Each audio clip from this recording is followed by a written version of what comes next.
Welcome to Pindar Poetry. We hope you learned something new. You start by picking a clear subject photo and matching it to anime references. You crop and straighten the face, then separate foreground from background for clean masking.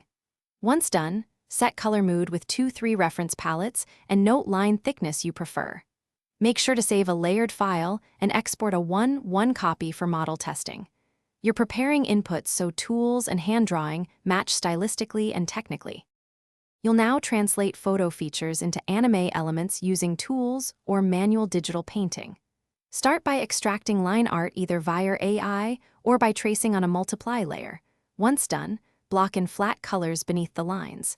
Then add cell shading with a hard-edged brush and blend highlights with a softer low-opacity brush. Make sure to reproject facial landmarks to keep proportions anime-like. If using AI, iterate prompt weights and reference images until line quality and color harmonize. You finish by polishing eyes, adding catch lights and hair rim light, and applying subtle ambient occlusion to ground the subject.